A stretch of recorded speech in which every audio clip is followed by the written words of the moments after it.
निधिम सन्निधिम गुरु माँ वीणा पाणी के चरणों में प्रणाम करते हुए गुरु ब्रह्मा गुरु विष्णु गुरुदेवो महेश्वर गुरु साक्षात परम ब्रह्म तस्मै श्री गुरुवे नमः। सभी आदरणीय गुरुजनों को सादर नमन और प्रणाम। मैं आपका अपना आचार्य रवि कुमार पारिक। आज बहुत खुशी हो रही है मुझे कि मेरे विद्यालय में इतनी बड़ी संख्या में ज्योतिषकार पधारे हैं।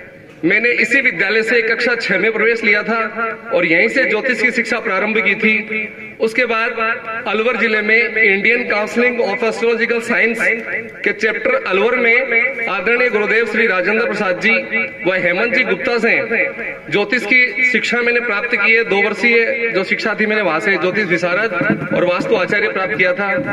आज मैं मेरे बहुत ही अल्प समय में आपको बताना चाहता हूँ कि मेडिकल एस्ट्रोलॉजी हम सब के लिए क्यों उपयोगी है। भारतीय ज्योतिष विज्ञान परंपरा में विभिन्न प्रकार के ज्योतिषीय विषय हैं, जैसे मैरिज एस्ट्रोलॉजी, किसी के विवाह शादी आदि में प्रॉब्लम आ रही है उसके लिए अपन मैरिज एस्ट्रोलॉजी से संपर्क करते हैं। वैसे ही मेडिकल एस्ट्रोलॉजी आपके शरीर को स्वस्थ किस प्रकार से रहेगा ये बातें हमारे को भारतीय ज्योतिष विज्ञान में चिकित्सा ज्योतिष पद्धति है वो बताती है। हमारे जीवन में ज्योतिष की कहाँ आवश्यकता है, जैसे कि अभी बड़े भाई साहब रवि जी ने सारी बातें अपने को बता दी थी कि ज्योतिष में एक ज्योतिष की अपने को जरूरत क्यों होती है जीवन में। जैसे डॉक्टर है, वकील है और ज्योतिष अपना परमानेंट रखना चाहिए, उसी प्रकार से अपनी बॉडी में जो जो चीजें जो जो तत्व है, 5 एलिमेंट्स हैं और 9 प्लेनेटरी जो पावर है उनको किस प्रकार से अपन जान सकते हैं और उसी प्लेनेटरी पावर के आधार पर अपन किस प्रकार से ज्योतिष के माध्यम से चिकित्सा कर सकते हैं। आप लोगों को बताना चाहूंगा, जैसे अभी सर ने बताया था कि इसमें नेम और फेम दोनों बातें हैं। बहुत सी जो ऐसी बातें हैं जो कि चिकित्सा क्षेत्र में असाध्य रोग हो जाते हैं और उन रोगों का निदान नहीं मिलता है। और मैंने ऐसे बहुत से अनुभव है, पर यहाँ तो समय नहीं है, पर मैं आप सबके बीच में उनको शेयर करूंगा कि ज्योतिष के माध्यम से किस प्रकार चिकित्सा की गई है। मेरे गुरुदेव मुकेश जी पंचोरी हमारे सामने बैठे हुए जो अलवर से पधारे हैं, उनको काफी उदाहरणों का पता है कि अलवर में मैंने बहुत से ऐसे असाध्य बीमारियां हैं जिनको ठीक की है। जैसा कि अभी अपन ने सारा पता कर लिया था कि ज्योतिष में जो ग्रहों का प्रभाव है वो चाहे गोचरवश है, चाहे वो लग्न कुंडली में है, चाहे वो दशा अंतरदशा महादशा और प्रतंत्र दशा में है, सभी प्रकार के फल मानव शरीर पर प्राप्त होते हैं। अपनी सबसे बड़ी एक विसंगति है जो मैं अभी आप सबके शेयर करना चाहता हूं कि अपने जो महर्षि आर्यभट्ट हुए थे उनसे पहले अपन सभी लोग मानते थे कि पृथ्वी अचला और सूर्यो चला, सूर्य चलायमान है और पृथ्वी अचला है। और महर्षि आर्यभट्ट ने कह दिया था कि सूर्यो अचला पृथ्वी चला। सूर्य एक ऐसा तारा है जिसके चारों तरफ सभी प्रकार के ग्रह 2 प्रकार की गतियां करते हैं। एक अपनी अक्षीय गति है और जिसको अपन परिघूर्णन गति करते हैं, और एक परिक्रमण गति है जिसके द्वारा वो घूमते घूमते अभी एक अपने अपने स्थान परिवर्तन करते रहते हैं धीरे धीरे। जैसे कि अभी बताया था यहाँ पर कि 360 डिग्री के पूरे अक्ष को अपन ने 12 भागों में बांट दिया है और प्रत्येक डिग्री में प्रत्येक ग्रह अपना गोचर करते करते अलग अलग स्थानों पर स्थित हो जाते हैं। इसके आधार पर अपन ज्योतिषीय फलादेश करते हैं।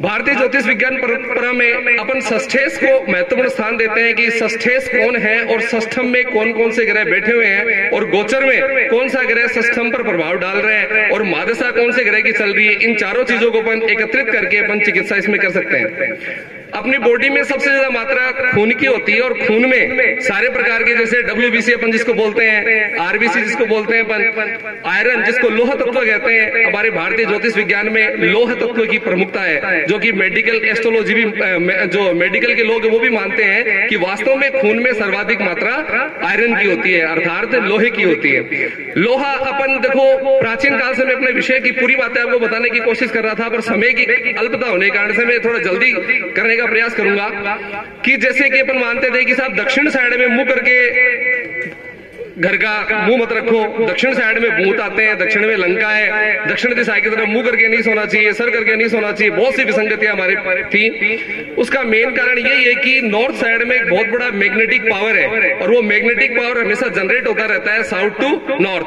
दक्षिण दिशा से उत्तर दिशा में वो घूमता रहता है, जिसके प्रभाव से हमारे शरीर का रक्त संचरण होता रहता है। शरीर में पंपिंग का काम जो करता है वो हमारा हार्ट करता है और हार्ट सिराओं और ध्वनियों में तक रक्त लेके जाता है और वापस लेके आता है और उस रक्त में सर्वाधिक मात्रा जो होती है वो लोहे की होती है। लोहे को नियंत्रण करने वाला हमारा जो ग्रह वो शनि है।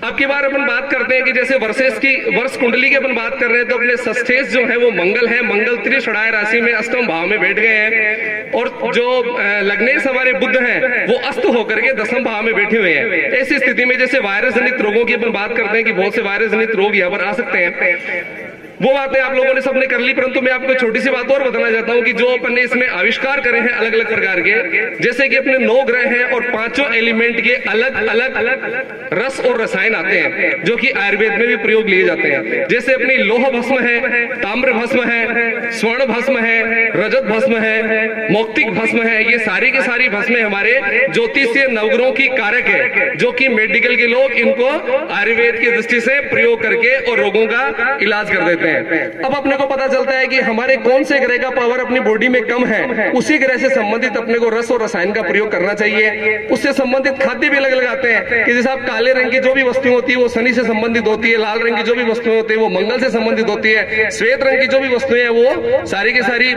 शुक्र और चंद्रमा से संबंधित है। किसी का चंद्रमा यदि डावाडोल हो गया तो हालत उसकी खराब हो जाती है, मेंटली प्रॉब्लम आ जाती है, डिप्रेशन, तनाव, माइग्रेन आदि की समस्याएं आ जाती है। अभी जो वर्तमान समय में सर्वाधिक मात्रा जो मेंटल प्रॉब्लम जो चल रही है, मानसिक रोगों की जो समस्याएं चल रही है, उसमें मेन कारक चंद्रमा है। चंद्रमा के साथ साथ भगवान जो सूर्य है उनकी गर्मी का प्रभाव भी बहुत ज्यादा है कि सूर्य जैसे जैसे ताप अपना अधिक कर रहा है, वर्षा की कमी होती जा रही है, ग्लेशियर अपने पिघल रहे हैं, ग्लोबल में वार्मिंग हो रही है। ये सारा का सारा काम सूर्य की वजह से हो रहा है। सूर्य की यदि अधिकता होगी, सूर्य की मात्रा ज्यादा होगी, डिप्रेशन होगा, तनाव होगा, जिसके कारण से हमारे बहुत प्रकार की बीमारियां, रोग आदि होती है।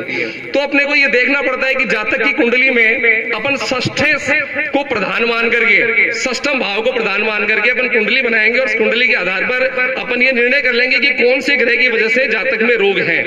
देखो अभी बताया गया था कि ज्योतिष अपनी कोई काम नहीं कर सकती, यदि किसी के रोग आ गया तो उसका इलाज नहीं कर सकती, पर ज्योतिष बहुत बड़ी ताकत है, बहुत बड़ा पावर है जो अपने को बचाती है, अपने शरीर को बचाती है, अपने परिवार को बचाती है, अपने घर को बचाती है। अपन मानते हैं बरसात को रोक नहीं सकते अपन, पर एक छाता लेकर के अपनी स्वयं की सुरक्षा तो अपन बरसात से कर ही सकते हैं कि भीगने से खुद तो बच ही सकते हैं। तो अपन ज्योतिष होने के नाते अपना परिवार का, समाज का, घर का आदि का अपन भला कर सकते हैं। जिसी प्रकार से पर ग्रह का जो प्लेनेटरी पावर है उसको रोकने की ताकत किसी में भी नहीं है, परमात्मा में उसकी ताकत है, परंतु उससे संबंधित आहार, विहार और दिनचर्या का अपन यदि पालन करेंगे तो उसके आधार पर अपन रोगों से अपना बचाव हो सकता है। मेडिकल एस्ट्रोलॉजी एक छोटा विषय नहीं है, बहुत बड़ा पावरफुल सब्जेक्ट है जिसके बारे में अपन काफी जो अपनी पुस्तकें भी उपलब्ध है। हमारे गुरुदेव श्री हेमंत जी गुप्ता जो अलवर निवासी है, उनकी मेडिकल एस्ट्रोलॉजी की एक बहुत बड़ी पुस्तक है जिसमें भी विभिन्न प्रकार के रस और रसायनों का किस प्रकार से प्रयोग किया जाता है वो भी हम सबके बीच उपलब्ध है। अपन जैसे कहते हैं कि साहब ये अपने गुरु की प्रभाव, अपना जो राशि है, राशि का जो स्वामी है, 9वीं और 12वीं राशि का जो स्वामी है बृहस्पति है साहब, इसमें आप पुखराज धारण कर लो। पुखराज धारण करने के साथ साथ अपन जैसे सोने से संबंधित चीजें, पीले रंग की वस्तुओं का खाने में प्रयोग, पीले रंग का एटमोस्फेयर, पीले रंग का कलर बेडशीट पे, दरी पे आदि में पीले रंग का वातावरण यदि अपन कर लेते हैं अपने चारों तरफ, तो उससे भी गुरु का प्रभाव अपने शरीर में और अपने आसपास के वातावरण में, अपने एटमोस्फेयर में आ जाता है, जिसके कारण से भी हमारे को बहुत सारे असाध्य बीमारियां दूर हो सकती है। अब देखो जैसे कि बहुत सी चीजें अपने भारतीय ज्योतिष में जो बताई गई है वो बहुत बड़ी काम की चीज है। जैसे एक तो रुद्राक्ष फल, रुद्राक्ष विभिन्न राशियों में अलग अलग लोगों के द्वारा पहना जाता है। रुद्राक्ष में नकारात्मक शक्ति को दूर करना और सकारात्मक शक्ति का संचार करने का बहुत बड़ा पावर होता है। दूसरा अपना एक औषधीय जो चीज है वो पारा है, पारद। जैसे कि अभी गुरुजी ने बताया था, पारा का मतलब होता है कि पारे से संबंधित जल को पीने से बोले कि कैंसर तक का रोग भी दूर हो जाता है। उसके अलावा हमारे नकारात्मक चीजें दूर करने के बहुत से साधन है। तुलसी है जो नेगेटिविटी को दूर करती है, पॉजिटिविटी बॉडी के अंदर लेके आती है। बहुत प्रकार के तत्व इस प्रकार के जो अपन बैठेंगे मिलेंगे तो बात करेंगे। मेडिकल एस्ट्रोलॉजी एक बहुत बड़ा सब्जेक्ट है जिसके बारे में बहुत सा मेरा भी साहित्य उपलब्ध है, वो भी मैं आप सबके बीच में शेयर करूंगा। और हमारे गुरुदेव जो सोल संजीवनी चैनल चलाते हैं आदरणीय श्री हेमंत जी शर्मा जो इस विद्यालय के प्राचार्य है, उसमें मुझे अभी स्थान मिला है। तो मेडिकल एस्ट्रोलॉजी के बहुत सारे यूट्यूब की वीडियो भी आपको देखने को मिलेंगे। इतना कह के मैं अपनी वाणी को विराम करता हूँ। जय तो संस्कृतम, जय तो भारतम, जय तो ज्योतिषम। धन्यवाद रवि कुमार जी, आपका उद्बोधन बहुत अच्छा लगा। जैसा कि आपने